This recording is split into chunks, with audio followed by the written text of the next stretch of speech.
बिस्मिल्लाहिर्रहमानिर्रहीम। अस्सलाम वालेकुम। मैं हूं Mohammad Faheem. CNW communication and works department, इस डिपार्टमेंट से मुताल्लिक मुख्तलिफ किस्म के इल्ज़ामात सामने आए हैं। एक इल्ज़ाम ये सामने आया है कि वज़ीर आला के जो PSO हैं उन्होंने 40 लाख रुपए लेके इस महकमे में एक तैनाती की है। दूसरा जो इल्ज़ाम सामने आया है वो ये सामने आया है कि जो यहाँ पर चीफ इंजीनियर हैं उन्होंने अपने भतीजे को भर्ती करने के लिए, फेल भतीजे को भर्ती करने के लिए उनका रास्ता बनाया है और उन्हें यहाँ पर ना सिर्फ भर्ती कर लिया है बल्कि जो दीगर पोस्टें हैं वो भी वो बेच रहे हैं। और तीसरा इल्ज़ाम ये है कि महकमे के सेक्रेटरी, चीफ इंजीनियर और एक्सियन, दो एक्सियन है, एक खातून का भी जिक्र किया गया है, उन्होंने यहाँ पर करप्शन जो है वो शुरू कर रखी है। ये मुख्तलिफ किस्म के इल्ज़ामात सामने आए हैं और इन इल्ज़ामात के खिलाफ CNW मुलाजमीन ने एहतजाज शुरू कर दिया है। जी हाँ, पेशावर में पिछले 3 दिनों से CNW के मुलाजमीन जो हैं वो हड़ताल पर हैं। वो किसी किस्म का काम नहीं कर रहे हैं।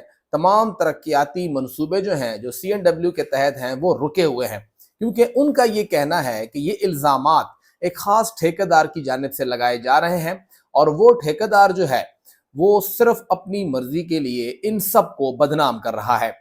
मामला जो शुरू हुआ है वो चीफ इंजीनियर जो सेंट्रल के इंजीनियर हैं, जो खैबर पख्तूनख्वा के पेशावर के सेंटर के आते हैं, उनके भतीजे के हवाले से हमने थोड़ी कोशिश की कि पूछें कि हकीकत क्या है, मामला क्या है।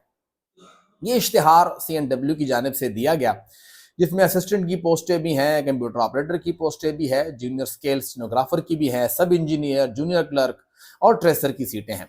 जो ये सब इंजीनियर की सीटें हैं, 70 टोटल सीटें हैं जो इसकी सामने आई हैं और इन सीटों के हवाले से बताया ये जा रहा है कि इसमें मुख्तलिफ हैं, यानी 10 सीटें जो हैं वो इसके अंदर दी गई हैं ख़वातीन को, 3 माइनॉरिटी हैं, 10 जोन 1 की हैं, 10 जो है वो जोन 2 की हैं, 10 जो है वो जोन 4 की हैं, जोन 5 की 5 हैं और जोन 6 की पहली मरतबा ये जोन आया है उसकी 22 सीटें हैं। बहरहाल ये सीटों का इश्तिहार दिया गया और इस सीटों के इश्तिहार के ऊपर अमल शुरू हो गया। अब मामला ये हुआ कि इस दौरान एक तवील अरसे से CNW डिपार्टमेंट ये कोशिश कर रहा था कि वो अपनी जो इनिशियल रिक्रूटमेंट है उसके रूल्स के ऊपर काम करें। जिन्होंने कभी सिविल सेक्रेटेरिएट की रिपोर्टिंग की है वो ये जानते होंगे कि रूल्स या एक्ट बनाने का अमल जो है वो महीनों और बाज़ औक़ात सालों तक चलता रहता है।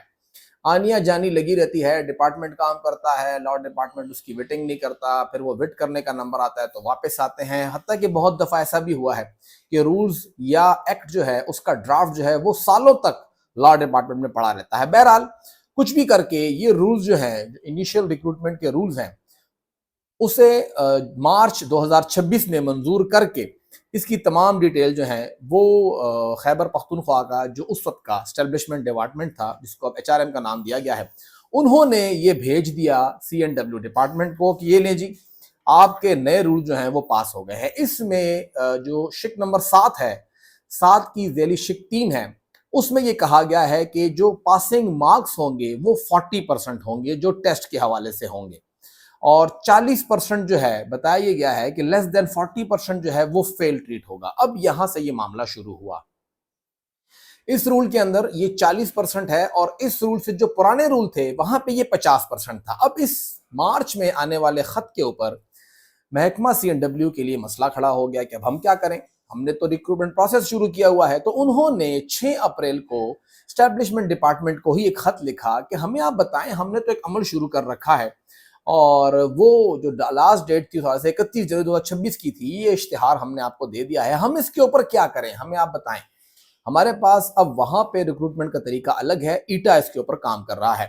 ये 6 अप्रैल के खत के जवाब में तकरीबन कोई महीने से ऊपर गुजर गया। 13 मई को ये खत जो है वो भेजा गया और फिर दोबारा वापस भी आया। ये पूरा मामला चलता रहा और ये पहला खत जो था वो CNW डिपार्टमेंट को लिखा गया, माजरत चाहूंगा, चीफ इंजीनियर की जानिब से, और फिर चीफ इंजीनियर के इस खत को बुनियाद बनाकर CNW ने HRM को लिखा 13 मई को कि हमें इसके ऊपर आप गाइड करें। HRM ने 8 जुलाई को, ऑलमोस्ट कोई 4-5 दिन कम लगा लें, महीने बाद रिप्लाई किया کہ آپ جو ہے وہ نئے رولز کے اوپر جو انیشیل رولز ہیں، ریکروٹمنٹ رول ہیں 2026، اس کے تحت اب آپ بھرتی کریں گے، یعنی 40% کا جو ہے وہ اس پہ لاگو ہوگا۔ اب اسی معاملے کو دیکھتے ہوئے انہوں نے ایک خط لکھا ایٹا کو کہ ہمیں سمجھائیں آپ، ہم کریں تو کریں کیا، ہمارے پاس تو 50% ہے۔ ایٹا کا یہ جوابی خط آیا ہے، اس کے جواب میں انہوں نے کہا 14 جولائی کو کہ میرے ساتھ جو آپ نے ایم او یو کیا ہے وہ کیا ہے 50% کا، تو لہٰذا میں تو آپ کو 50% والا ہی معاملات دوں گا، آپ کے رول نئے ہیں پرانے ہیں جو بھی ہیں۔ ہاں، اگر آپ کے پاس 50% کے جو پاس ہوئے امیدوار ہیں ان کے اوپر سیٹیں فل نہیں ہوتی تو پھر میں آپ کو 40 والی دے دوں گا، لیکن فی الحال میں آپ کو اور نام نہیں دوں گا۔ مزید برآں اسی دوران انہوں نے جو مائنارٹی اور فیمیل کا کوٹا تھا، انہوں نے کہا کہ جی مائنارٹی میں بندوں نے نمبر کم لیے ہیں، لہٰذا اس کا کم بندوں کا بھی کوئی 7 یا 8 بندوں کا انہوں نے ڈیٹا دے دیا، 42-45 نمبر انہوں نے لیے تھے۔ اب اس حوالے سے سی این ڈبلیو کو یہ کنفیوژن ہے کہ اب ہم ایٹا کی بات مانیں یا جو ایک مین ڈپارٹمنٹ ہے بھرتیوں کے لیے ایچ آر ایم کا، ہیومن ریسورس مینجمنٹ کا، ہم اس کی بات مانیں۔ ان دونوں معاملات میں پھنسے ہوئے سی این ڈبلیو ڈپارٹمنٹ نے یہ کہا کہ جی جس کے اب ہمارے پاس تو ڈیٹا نہیں ہے، اگر کسی کے پاس اپنا ڈیٹا ہے، ریکارڈ ہے، تو ہمیں ریکارڈ بھیجے، 40 سے 50 کے درمیان ہم اس کو فالو کرتے ہیں۔ اس دوران جو یہ سینٹر کے چیف انجینئر ہیں ان کا بھتیجا بھی اس میں شامل تھا اور وہ آلریڈی ڈپارٹمنٹ کے اندر تھا، اس نے بھی اور ساتھ اس کے 5 سے 6 لوگ اور، انہوں نے درخواست دی کہ جی ہمارے نمبر جو ہیں وہ 40 سے اوپر ہیں۔ جو ان کا بھتیجا ہے ان کے 41 نمبر تھے، اس کا بھی ڈیٹا بیچ میں آ گیا اور سب کچھ بھی اکٹھا ہو گیا۔ اسی معاملات کے اوپر یہ معاملہ آگے بڑھا اور ویب سائٹ کے اوپر ان کے نام آ گئے اور سب کو کہا گیا کہ یہ انیشل ہے، اس کو آپ فالو کریں۔ اس معاملے کو لے کے اب کہا جا رہا ہے کہ جی بھرتی بھی ہو گئی ہے اور تعیناتی بھی ہوئی ہے، جبکہ سی این ڈبلیو ڈپارٹمنٹ کہتا ہے کہ کوئی بھرتی نہیں ہوئی ہے، ابھی تک معاملہ وہیں پہ ہے۔ یہ لڑکا آلریڈی ہمارے پاس کام کر رہا ہے اور ہمارے پاس وہ کام کر رہا ہے روڈ انسپیکٹر کے طور کے اوپر، اس کے اوپر وہ کام کر رہا ہے۔ اب سب انجینئر وہ بھرتی ہوتا ہے تو ابھی تو ہم نے اس کا انٹرویو کرنا ہے، معاملہ آگے بڑھنا ہے، جو فائنل نہیں ہے، اور بھی جتنے لوگ ہیں 40 سے 50 کے درمیان وہ بھی آئیں، ہم انہیں بھی اس کے اندر شامل کریں گے۔ ایک معاملہ یہ الزام کا جواب تو یہ واضح ہو گیا۔ دوسرا جو کہا جا رہا ہے کہ 40 لاکھ روپے دے کے ایک صاحب کو دوبارہ سے بھرتی کیا گیا ہے، انہوں نے ایک خط لکھ دیا ہے سیکٹری سی این ڈبلیو کو کہ جی میرے اوپر یہ الزامات لگ رہے ہیں اور میں یہ سمجھتا ہوں کہ اس کی صفائی ہونی چاہیے۔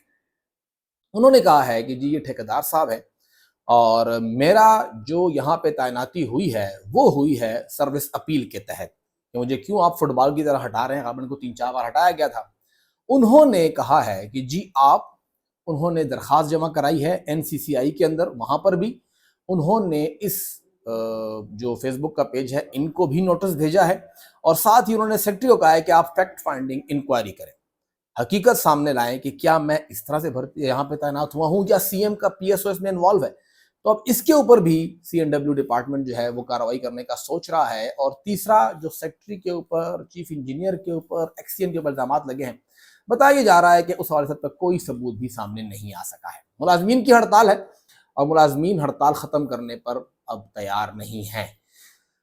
پیر کے دن بتایا جا رہا ہے کہ شدت آنے کا امکان ہے اور وہ چاہتے ہیں کہ اس ٹھیکیدار کے خلاف سخت کارروائی کی جائے۔ بیچ میں بتایا یہ گیا ہے، جو میری بات ہوئی ہے چند ٹھیکیداروں سے بھی، وہ کوشش کر رہے ہیں کہ کچھ پیچ اپ ہو جائے۔ جو ٹھیکیدار ہے جو کچھ اس نے کیا ہے فیس بک پیج پہ ڈالا ہے وہ تو اب اوپن ہے، جو کچھ اس نے کیا ہے ان کا موقف تو یہی ہے جو میں نے بتا دیا شروع میں کہ الزامات لگے ہیں۔ سی این ڈبلیو کا یہ موقف آ گیا، اب اس معاملے کو حل کیسے کیا جائے یہ کسی کو واضح نہیں ہو رہا ہے، پیچ اپ نہیں ہو پا رہا ہے دونوں سائیڈ پہ، اور بیچ میں پس رہی ہے پشاور کی عوام۔ اور بتایا یہ بھی جا رہا ہے کہ اگر یہ مسئلہ حل نہ ہوا تو سی این ڈبلیو پورے خیبر پختونخوا میں ہڑتال کی کال دے سکتی ہے۔ پیر کا دن انتہائی اہم تصور کیا جا رہا ہے۔